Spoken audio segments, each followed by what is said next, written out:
Yang berhormat Bakarang, Bismillahirrahmanirrahim. Terima kasih di atas soalan yang dikemukakan.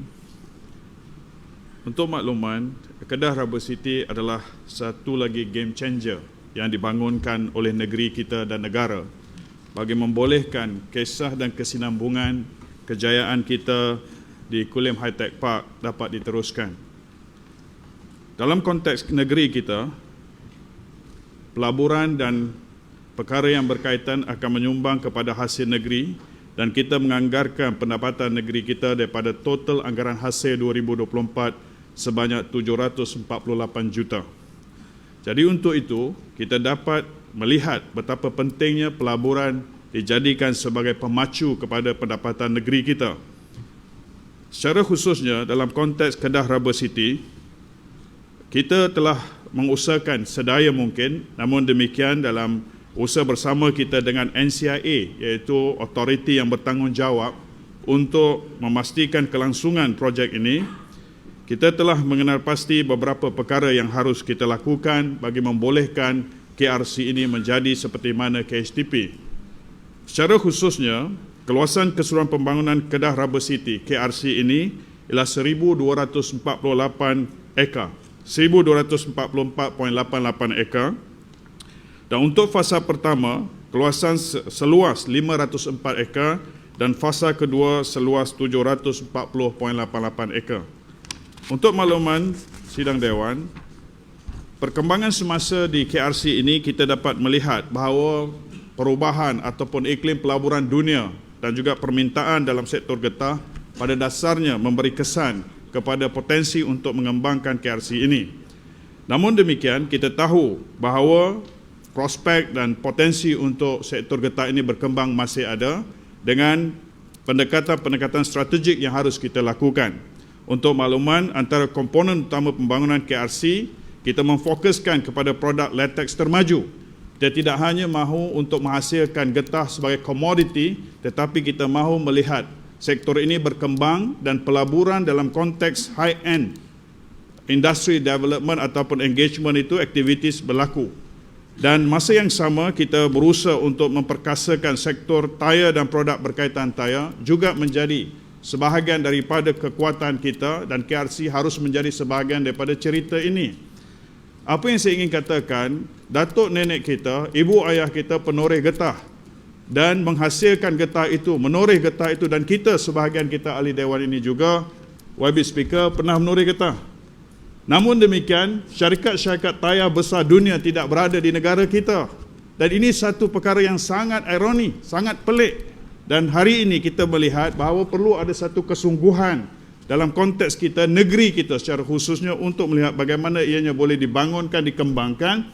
Pertamanya dengan membawa syarikat-syarikat besar dalam industri tayar ke negeri kita untuk berlaku knowledge transfer dengan anak-anak bangsa kita, bagi membolehkan syarikat-syarikat tempatan juga bekerjasama dengan mereka, mungkin punya equity dan seumpamanya, maka insya-Allah boleh dibangunkan industri ini dan industri berkaitan getah.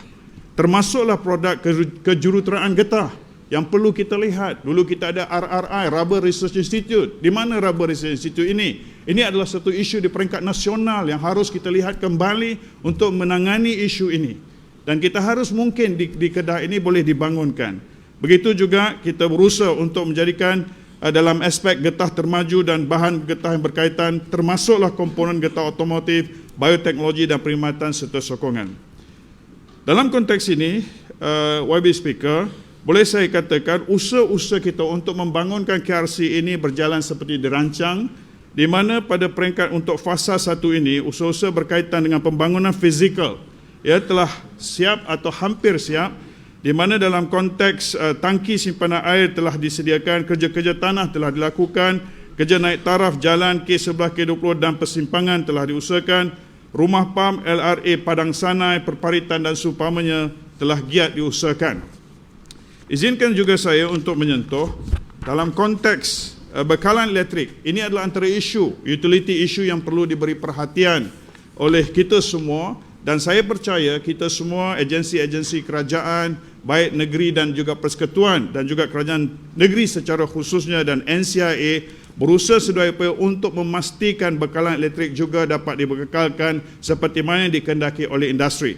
Dalam perkara ini, Tuan Yang di-Pertua, sukacita saya memaklumkan, Tuan Speaker, sukacita saya memaklumkan bahawa bekalan elektrik TNB melibatkan komponen talian rentas sejauh 38.97 km dari PMU Tanjung Pauh ke KRC dan pembangunan pencawang masuk utama PMU KRC. Jadi usaha ini di peringkat akhir insya-Allah pada suku ketiga tahun 2024 akan siap.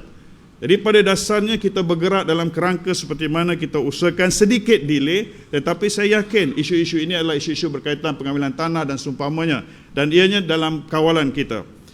Suka juga saya menyatakan bahawa secara keseluruhannya usaha-usaha kita untuk memastikan bekalan air terawat juga dapat disediakan. Alhamdulillah dan terima kasih kepada SADA dan kerajaan negeri serta agensi-agensi yang terlibat yang mana telah melakukan dan mengusahakan segala usaha berkaitan dengan pembekalan air seperti diperlukan oleh industri dapat direalisasikan, di mana bagi bekalan air terawat buat masa kini pihak SADA telah pun membekalkan bekalan air terawat ke KRC dengan jumlah sebanyak 4 juta liter a day, 4 MLD. Jadi ini satu perkara yang mana untuk fasa 1 sekiranya diperlukan oleh industri yang masuk ke tapak pelaburan ini, bekalan air tiada menjadi isu. Ya? Jadi itu satu perkembangan yang baik dan saya ucapkan terima kasih dan tahniah kepada YB Exco yang menjaga air dan juga di bawah kepimpinan MP kita.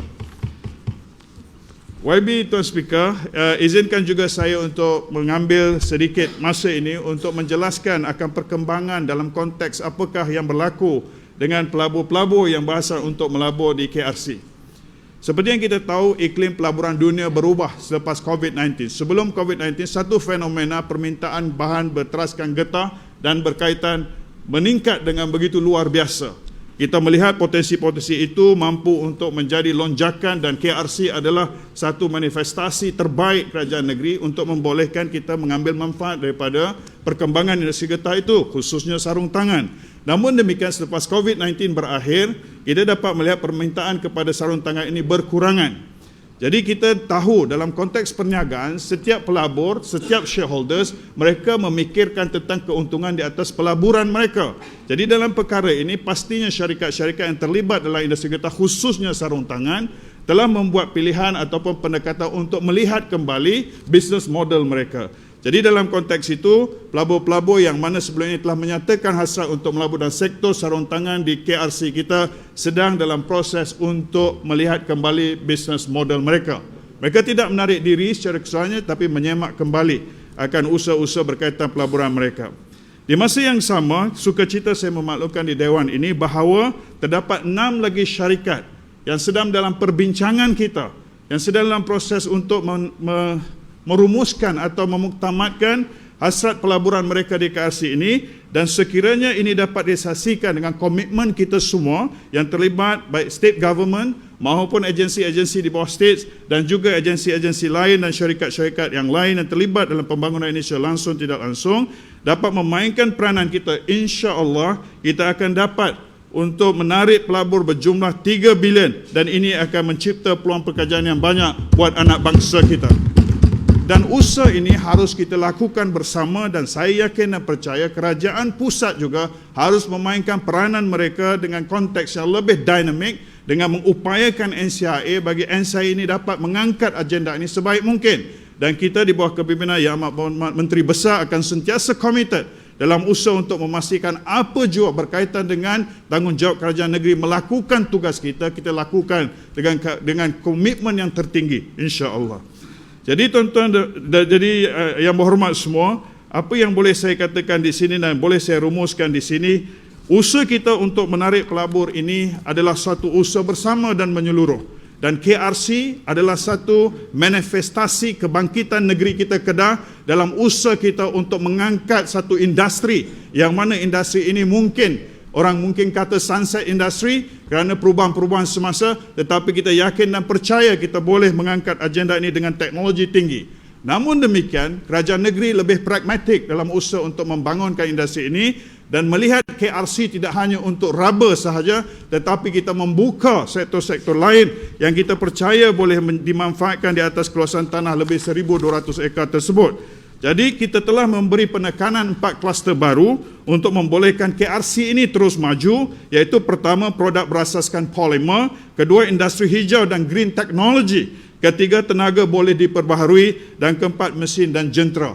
Ini adalah satu strategic move yang dilakukan oleh kerajaan negeri bagi membolehkan KRC ini. Mungkin penjenamaan akan dilakukan bukan lagi sebagai Kedah Rubber City, mungkin kita boleh panggil Kedah Rising Center ataupun Kedah Rising City, insya-Allah. Terima kasih.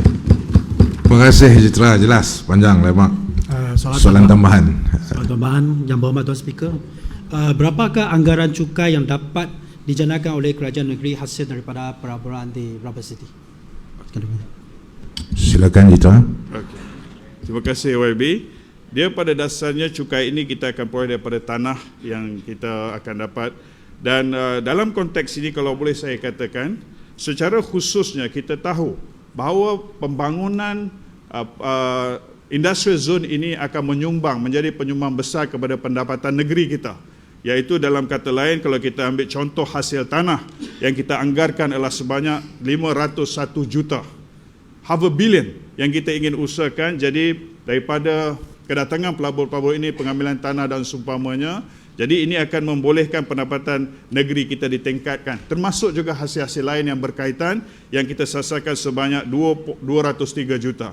Jadi secara khususnya di KRC ini saya boleh beri maklumat itu apabila pelabur-pelabur masuk mengikut keluasan tanah, dan itu boleh kita bekalkan. Namun demikian buat masa ini secara khususnya pelabur itu yang 6 pelabur yang akan masuk itu mereka belum memutamatkan tetapi berminat untuk melabur. Once kita dapat maklumat yang tepat, keluasan yang mereka acquire, itu akan memberikan kita jumlah yang tepat tentang kadar pendapatan kita daripada hasil tanah. Terima kasih. Terima kasih Haji Citra. Silakan Lunas. Pak Speaker, soalan tambahan.